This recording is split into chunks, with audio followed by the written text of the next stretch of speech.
ଇସ୍ରୋର ମାନେ ହେଉଛି ଇଣ୍ଡିଆନ୍ ସ୍ପେସ୍ ରିସର୍ଚ୍ଚ ଅର୍ଗାନାଇଜେସନ୍। ଏହାକୁ 1969 ମସିହା ଅଗଷ୍ଟ ମାସ 15 ତାରିଖରେ ସ୍ଥାପିତ କରାଯାଇଥିଲା। ଭିଡ଼ିଓ ଷ୍ଟାର୍ଟ କରିବା ପୂର୍ବରୁ ମୁଁ ହିମାଂଶୁ ନାୟକ ଆଉ ଆପଣ ଦେଖୁଛନ୍ତି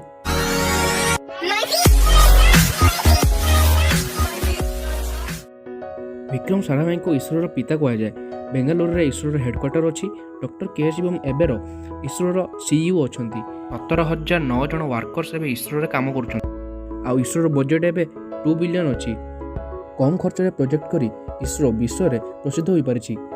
ଏହାର ପ୍ରୋଜେକ୍ଟ ମଧ୍ୟରେ ଚନ୍ଦ୍ରଯାନ 1, ମଙ୍ଗଳଯାନ 1, କାର୍ଟୋସାଟ୍, PSLV C-37 ଗୁଡ଼ିକ ହୋଇଛି। PSLV ଏମିତି ଏକ ଯାନ ଯାହା ଏକାଥରେ 104ଟି ସ୍ୟାଟେଲାଇଟ୍କୁ ଲଞ୍ଚ କରି ୱାର୍ଲଡ ରେକର୍ଡ ସୃଷ୍ଟି କରିଥିଲା। ଇସ୍ରୋର ପ୍ରଥମ ସ୍ୟାଟେଲାଇଟ୍ ହେଉଛି ଆର୍ଯ୍ୟଭଟ୍ଟ, ଯାହାକି 1975 ମସିହାରେ ଲଞ୍ଚ କରାଯାଇଥିଲା।